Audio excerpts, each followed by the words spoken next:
Hello everyone, this is Nilesh Kumar Gupta and you are watching NG Physics classes. Well, कल मैंने आप लोगों को मैग्नेटिक लाइंस ऑफ फोर्सेस और उसकी प्रॉपर्टीज बताई थी।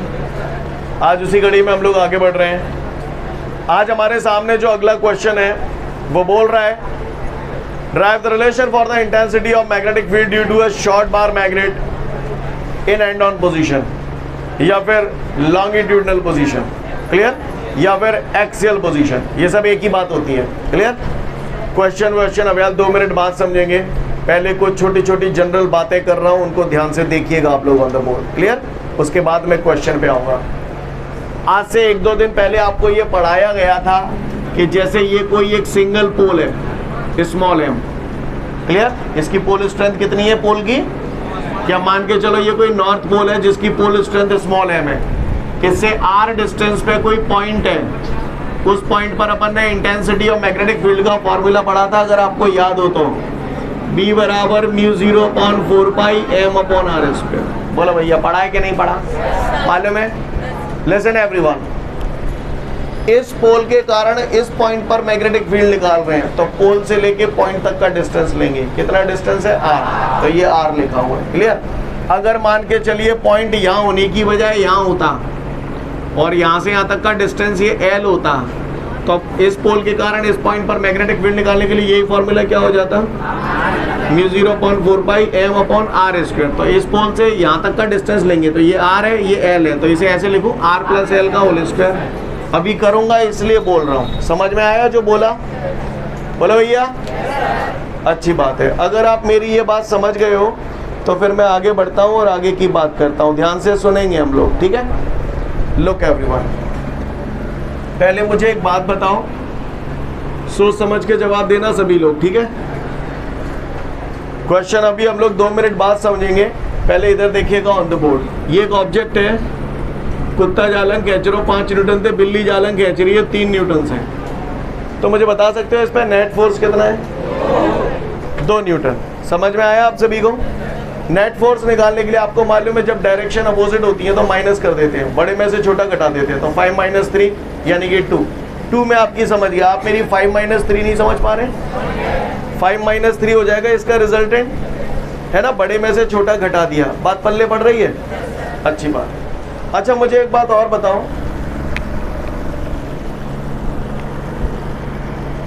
अगर ये एक ऑब्जेक्ट है, कुत्ता इधर खींच रहा है एक्स से, बिल्ली इधर खींच रही है वाई से, तो इस पर नेट फोर्स कितना है? सॉरी, कांट से, नहीं कह सकते। इतना मालूम है कि डायरेक्शन अपोजिट है तो माइनस होगा, तो x - y भी हो सकता है और y - x भी हो सकता है। लोचा इन दोनों में से कोई एक होगा, ये तो क्लियर है, लेकिन कौन सा होगा ये मुझे क्लियर नहीं है, क्योंकि मुझे यहाँ मालूम ही नहीं है कौन सा बड़ा है और कौन सा छोटा है। इससे थोड़ी देर पहले मैंने जो एग्जांपल दिया था उसमें नंबर्स लिखे हुए थे, तो उन नंबर्स की बदौलत मुझे ये पता चल गया कि कौन सा बड़ा है कौन सा छोटा है। तो आपको दिख रहा था वहाँ 5 बड़ा था और 3 छोटा था, तो आपने कर दिया 5 - 3। लेकिन यहाँ पर तो हमको x - y दे रहा है। बोलो भैया, यहाँ पर हमको क्या दे रहा है? x और y दे रहा है। x और y दे रहा है तो मुझे तो पता ही नहीं चल पाया कौन सा बड़ा है कौन सा छोटा है। सही बोल रहा हूँ? बोलो भैया, कोई दिक्कत? पर इतना मुझे देख के समझ में आता है कि इसका जो आंसर होगा वो या तो x - y होगा या y - x, दोनों में से एक होगा। बस गुत्थम गुत्था किसमें कि जो दोवन में तो क्लियर ना है पा रहा कौन सा होगा। सही बोल रहा हूँ? लेकिन अगर मैंने बोला कि ये जो ऑब्जेक्ट है, जब एक ताकत ऐसे लग रही है एक ताकत ऐसे लग रही है, तो फाइनली ऑब्जेक्ट कहीं ना कहीं तो जाएगा। मैंने बोला सपोज करो ये इधर जा रहा है, तो आप बताओ क्या आंसर हो जाएगा? अब मुझे मालूम है इधर जा रहा है तो जो बड़ा होगा जो छोटा होगा, तो रिजल्टेंट क्या हो गया? x - y। कहानी समझ में आई? अगर मान के चलो जे जालंग जातो तो y - x। बात समझ में आ रही है सभी को? किसी को कोई दिक्कत? सीन क्लियर है? आगे बढ़ूं? अच्छी बात है। मुझे और बताओ, क्योंकि यहीं पे लोचा है इसलिए बोल रहा हूं।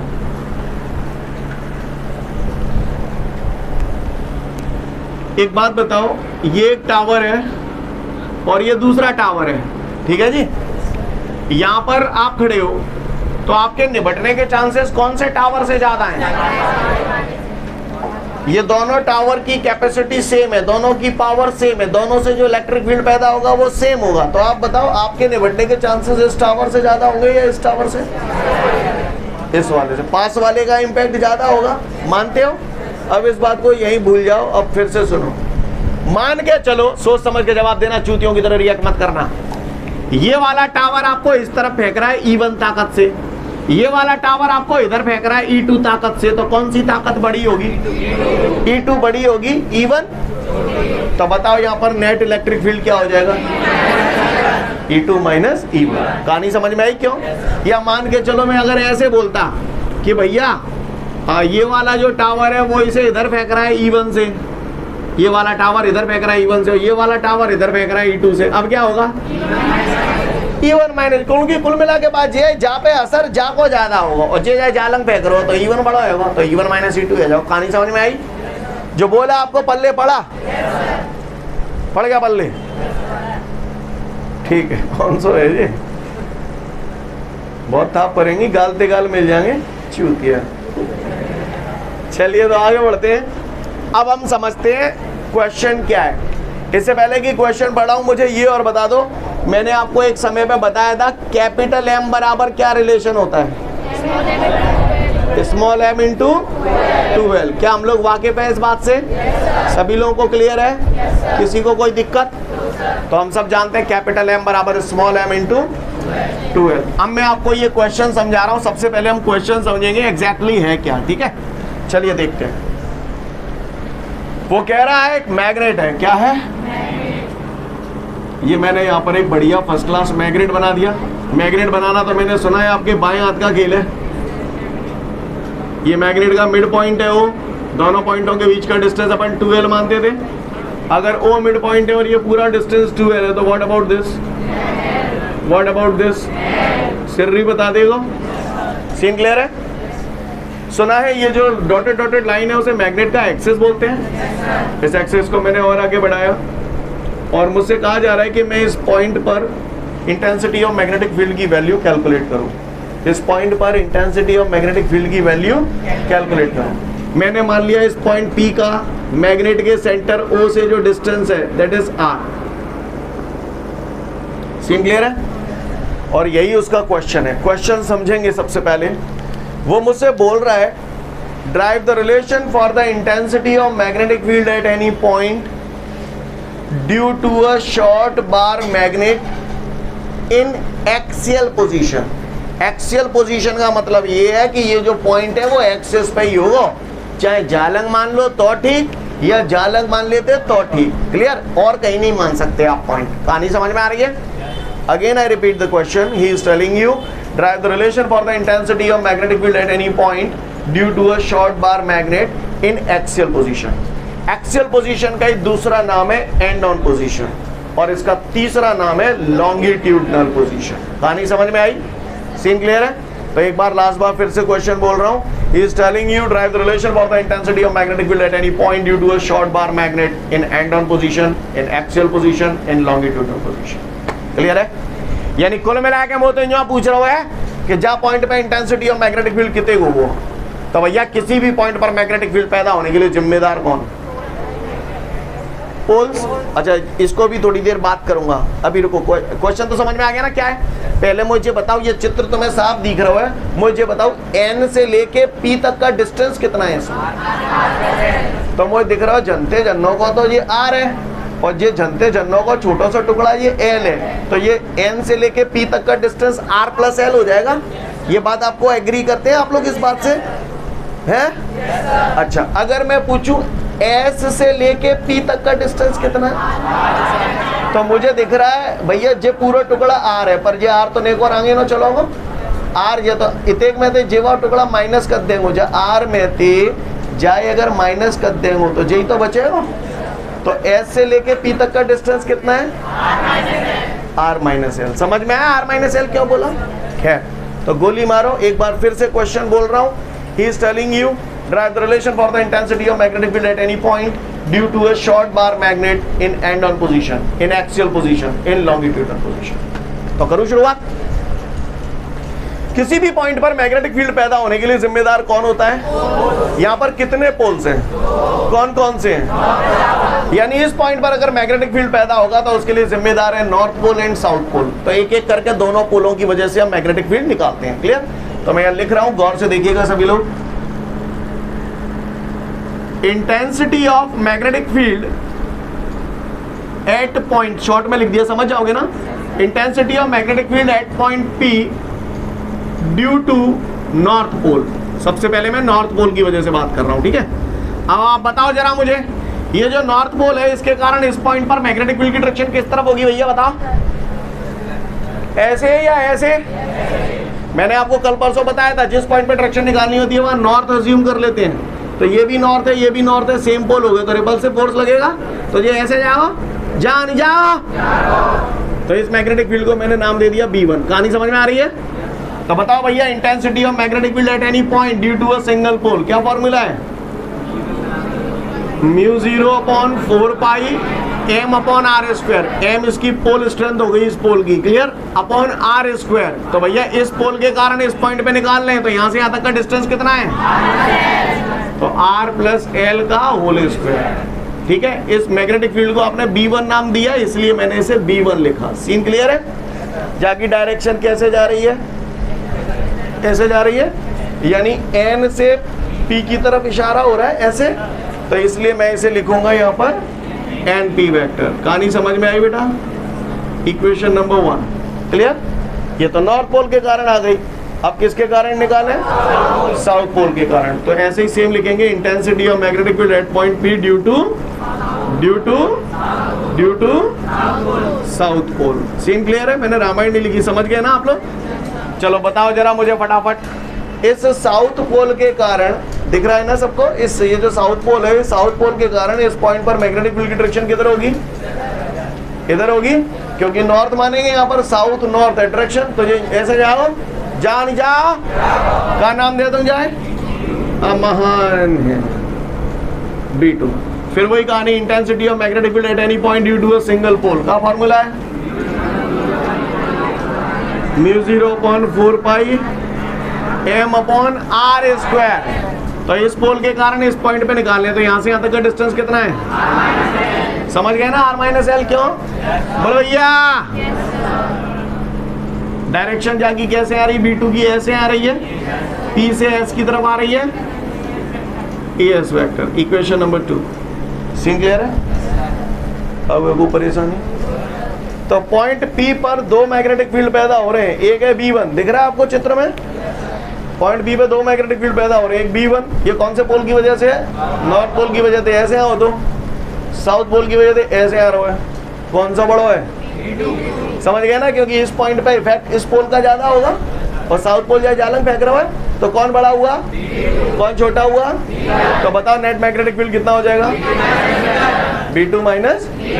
तो मैं यहाँ लिखूं, तो net magnetic field at point P is, तो नेट मैग्नेटिक फील्ड मैंने लिख दिया B बराबर B2 minus B1। Scene clear है बेटा? अच्छा, B2 माइनस B1 किया, यानी आपके हिसाब से कौन बड़ा? B2 बड़ा, B1 छोटा। तो फाइनली डायरेक्शन ऐसे होगी, ऐसे होगी, तो ऐसे लिखो, P से S की तरफ होगी डायरेक्शन। बोलो भैया। तो डायरेक्शन मैंने लिख दी यहाँ पर PS वेक्टर। कहानी क्लियर है? अब कछु बचो ना सिवाय मैथमेटिक्स के। B2 की वैल्यू जो निकाल चुके हैं अपन, μ0/4π m/r-l का होल स्क्वायर। सीन क्लियर है? माइनस B1 की वैल्यू अपन ऑलरेडी निकाल चुके हैं, μ0/4π m/r+l का होल स्क्वायर। अब हुए को परेशानी, क्या कॉमन आ रहा है? फटाफट बोलते जाओ जो दिखे। μ0/4π m, अंदर यहाँ पर बच गया r-l का होल स्क्वायर, r+l का होल स्क्वायर। बोलो भैया। है क्या कर रहा है? सॉरी नीलेश गुप्ता पागल से। लिसन एवरीवन, यहाँ तक बात समझ आए? μ0/4π m मैंने कॉमन ले लिया। अब मैंने जब ये कॉमन ले लिया तो अंदर क्या बच जाएगा? डायरेक्ट करूंगा तो आप लोग थोड़ा फैल जाओगे इस चक्कर में, है ना? यहाँ तक सीन क्लियर है? बोलो भैया, जेब समझ में ना आओ है? आ गया, अच्छी बात है। तो B बराबर आपका हो जाएगा μ0/4π m। बताओ भैया, LCM का ले लूं, r-l का होल स्क्वायर। क्लियर है सभी को? ऊपर का बच जाएगा, नहीं आई? पक्के में? पक्के में। दिखाई दे रहा है सभी को प्रॉपर? तो B बराबर म्यू 0/4 पाई m, चलो जाए खोलें, जहाँ पे वो स्क्वायर है, जहाँ पे वो स्क्वायर है, तो जाए मैं ऐसे लिख दूँ होल स्क्वायर करके, बुरो तो ना लग रहा हो? बोलो भैया, a प्लस बी का होल स्क्वायर। समझ में ही नहीं आई, कहाँ है वो? ना नहीं आई, आ गई। ये माइनस है तो माइनस, ये a माइनस बी को होल स्क्वायर है, तो जाए a square plus b square minus 2ab। बोलो भैया, स्टेप समझ में आ गया? काउ को परेशानी हो तो बताए।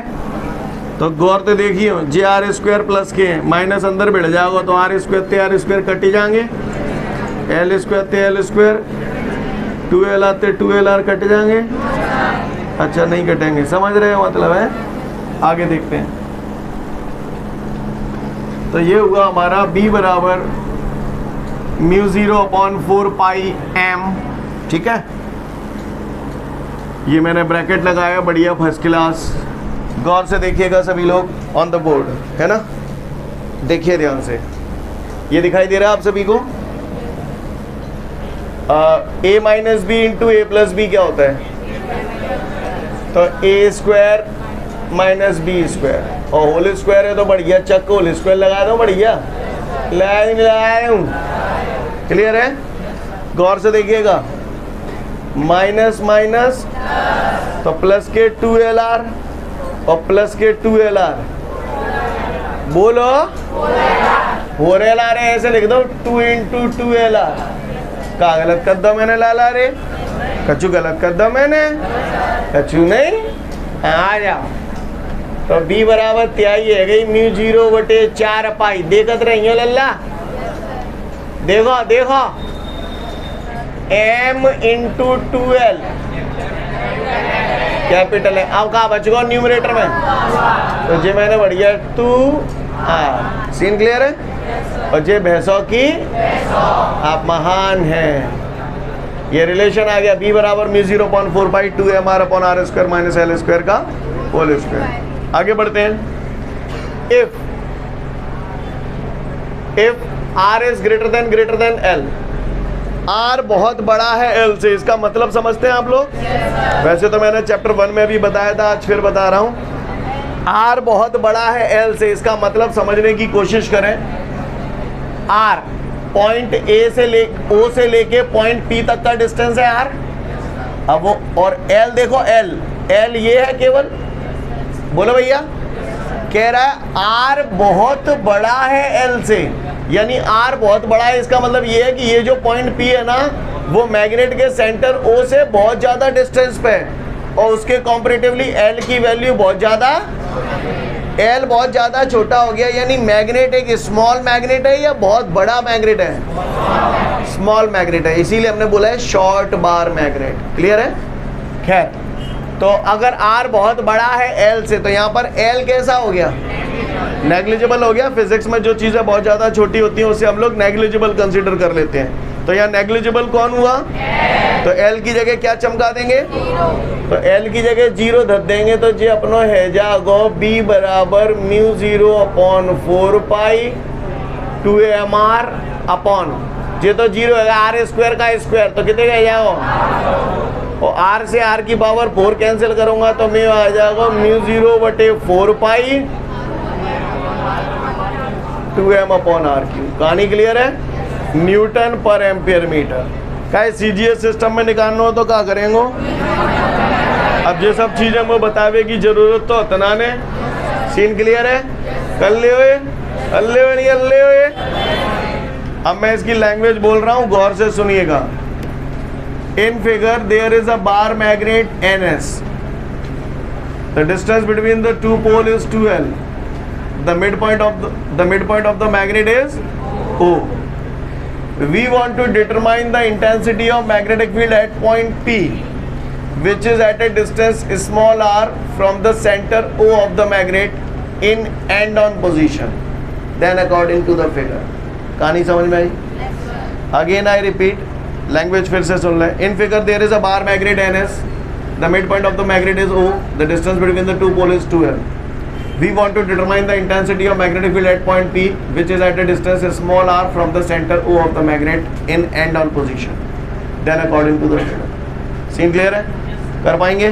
तो फटाफट इसे देख लें, फिर हम लोग आगे की बात करेंगे। हमारे सामने इसके बाद एक न्यूमेरिकल दिया हुआ है और उस न्यूमेरिकल में मुझसे बोल रहा है the effective length of a bar magnet is 5 centimetre. आप मुझे बता सकते हैं बार मैग्नेट की लेंथ को हम लोग काहे से डिनोट करते थे? 2L से डिनोट करते थे। तो 2L की वैल्यू उन्होंने मुझे कितनी दी है? 5 सेंटीमीटर। क्लियर है? कितनी दी है? 5 सेंटीमीटर। पहले तो यह सेंटी है, उड़ा लियो, तो 5 इंटू सेंटी अब महान है। क्लियर? तो कह रहा है एक मैग्नेट है जिसका इफेक्टिव लेंथ 5 सेंटीमीटर है। अब वो कह रहा है इस मैग्नेट का magnetic movement 0.5 ampere metre square है। तो आप मुझे बता सकते हैं मैग्नेटिक मूवमेंट को कौन से लेटर से डिनोट करते थे? कैपिटल एम से डिनोट करते थे। तो कैपिटल एम की वैल्यू कितनी दे रहा है वो हमको?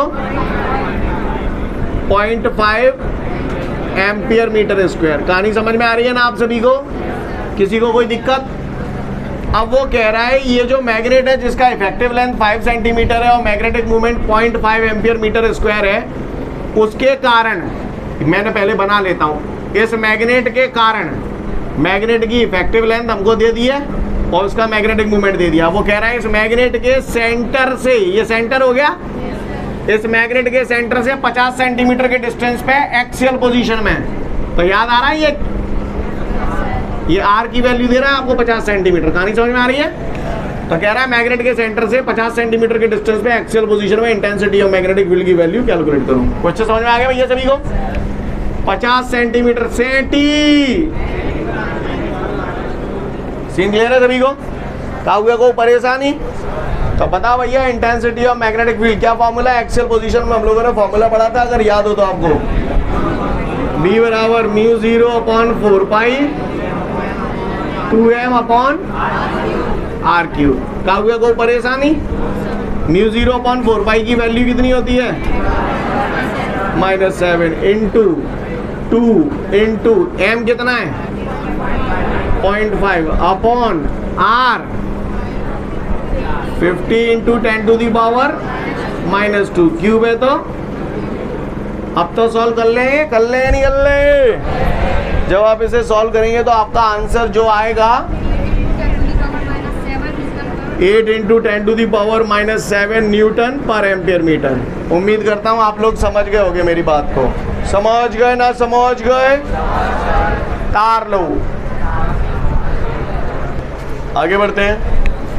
इसके बाद हमारे सामने जो क्वेश्चन है वो है ब्रॉड साइड ऑन पोजीशन। तो समय हमारे पास कम है आज, तो ब्रॉड साइड ऑन पोजीशन और उसके बाद न्यूट्रल पॉइंट वगैरह दिया है वो हम लोग कल देखेंगे। लेकिन उसके जस्ट बाद एक क्वेश्चन दिया है एक्सप्लेन द डिफरेंस या जो भी है compare the bar magnet and current carrying solenoid. Clear? इसमें मुझे कुछ बताने की ज़रूरत नहीं है, ऑलरेडी आप सारी बातें जानते हैं, बस आप ध्यान से सुनिए और जो आपने अभी तक पढ़ा है उस हिसाब से आप लोग मुझे बताते जाना। क्लियर? सब लोग ध्यान से सुनेंगे। मुझसे बात करवा रहा है बार मैग्नेट और करंट कैरिंग सोलेनॉइड की। तो सभी लोग ऑन द बोर्ड देखें ध्यान से, बार मैग्नेट और current carrying solenoid. Look at the board everyone. यहां मैंने लिखा बार मैग्नेट और यहां मैंने लिखा करंट कैरिंग सोलेनॉइड। सब लोग ध्यान से सुनिएगा बच्चों। सुनने बच्चों? सुना बच्चों? बार मैग्नेट जब भी बोला जाता है हमारे दिमाग में ये चीज निकल के आती है। ऐसा होता है कि नहीं होता कि हमारा दिमाग सुन्न हो जाता है? बार मैग्नेट जब भी बोला जाता है तो आपके दिमाग में ये आते नहीं आता? आता। करंट कैरिंग सोलेनॉइड बोला जाता तो क्या आता? कचुनाथ? हाँ, तुम्हारी नहीं है जो कह रही है कच्ची तो आवत तुम्हें ऐसी बात ना है। करंट कैरिंग सोलेनॉइड में मैंने आपको बताया था ये गत्ता है कार्डबोर्ड, इसके ऊपर हमने तांबे की लपेट दी का तार और झांका लगाए दी बैटरी। क्लियर है? जान तो हो का है जी? जा में का करते हैं करंट बहाएंगे तो ये काय की तरह बिहेव करते है, मैग्नेट की तरह बिहेव करेगा तो जहाँ क्या होंगे, पोल। क्या पोल होंगे, कौन कौन से, महान है।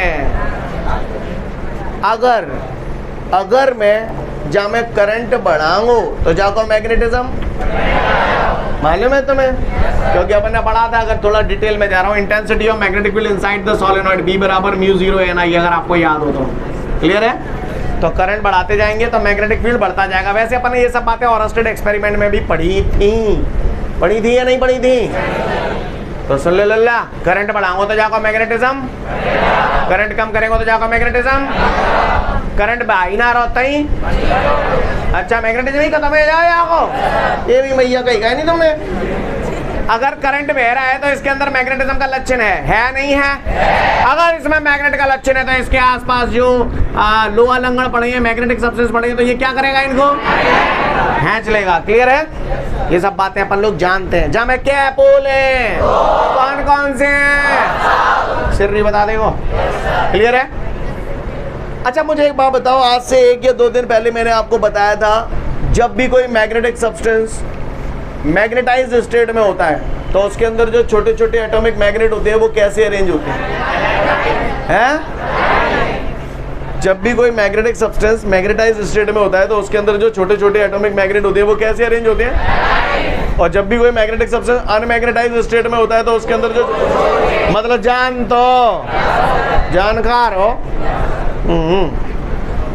आ जाओ, सोच समझ के जवाब देना, चूतियों की तरह रिएक्ट मत करना।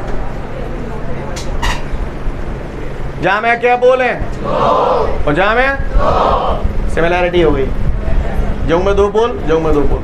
क्लियर। ये इसके आसपास लोहा लंगड़ रख दूंगा तो ये क्या करेगा, इसको लैंग्वेज के फॉर्म में आप एग्जाम में कैसे लिख के आओगे, bar magnet attract the magnetic substances, ऐसे ये current carrying solenoid attract the magnetic substances. Scene clear है। सिमिलैरिटी डिसिमिलैरिटी, सिमिलैरिटी हो गई। ये भी मैग्नेटिक सब्सटेंस को अट्रैक्ट करते हैं, ये भी करते नहीं करते। काई जब मैग्नेट है वहां में फ्रीली सस्पेंड कर दूं, कहाँ रुकेगा, same to you. Clear.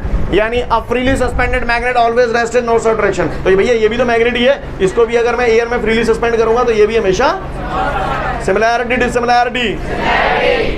Clear है। और सुनिए,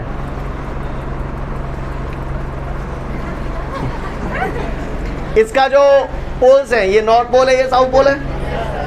यहाँ पर हम करंट ऐसे बह रहे हैं तो ये नॉर्थ हो गया, ये साउथ हो गया। अगर मैं करंट की डायरेक्शन पलट दूं तो इसके पोल्स चेंज हो जाते हैं। बताया था ये बात। यानी किसकी पोलैरिटी को चेंज किया जा सकता है, इसकी पोलैरिटी को चेंज किया जा सकता है, लेकिन इसकी पोलैरिटी फिक्स रहती है, उसे चेंज। अच्छा, एक और बात, यहाँ पर करंट बढ़ाऊंगा या घटाऊंगा तो उससे इसके मैग्नेटिज्म पे कोई फर्क पड़ता है? यानी इसके मैग्नेटिज्म को घटाया या बढ़ाया इसको? हाँ, समझ गए। आप बताओ इसमें से कौन सा टेम्परेरी मैग्नेट है और कौन सा परमानेंट मैग्नेट है? ये वाला टेम्परेरी नहीं है, कोई तो कह रहा हूँ ये टेम्परेरी नहीं है, तो परमानेंट वाला है। और ये वाला टेम्परेरी है, क्योंकि जब तक करंट पास करोगे तब तक इसके अंदर मैग्नेटिक लक्षण रहेंगे। करंट फ्लो करोगे बंद तो जाकर मैग्नेट आ जाओ बंद। यानी कैसा भाव नहीं आई। और सुनो, बता रहा हूँ, बार मैग्नेट को हमने पढ़ा था, जब हम बार मैग्नेट को किसी आयरन फाइलिंग्स के अंदर रखते हैं तो एंड्स पर ज़्यादा डिपॉजिट होता है, बीच में कम होता है। यानी एंड्स पे अट्रैक्शन पावर ज़्यादा होती है, बीच में कम होती है ना।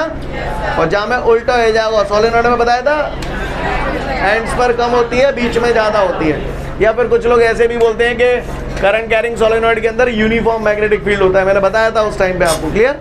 यूनिफॉर्म लिख दोगे तो भी चलेगा, या फिर ऐसे भी लिख दोगे कि एंड्स पर कम होती है, बीच में ज़्यादा होती है, तो भी चलेगा। सीन क्लियर है? जो मैंने बोला आपको समझ में आया? और सुनो, बार मैग्नेट के बगल से दूसरा बार मैग्नेट लांगो, और अगर सेम पोल पास लांगो तो, अपोजिट पोल लांगो तो, करंट कैरिंग सोलेनॉइड में भी एक करंट कैरिंग सोलेनॉइड के बाद दूसरी करंट कैरिंग सोलेनॉइड लाता हूं, और दोनों के सेम पोल होंगे तो, सेम पोल होंगे तो, अपोजिट पोल होंगे तो। समझ गए? अब पढ़ लो, समझ जाओगे पूरा। आज के लिए पर्याप्त है, कल फिर मिलते हैं। Thank you everyone, have a great day to all of you guys. जय हिंद।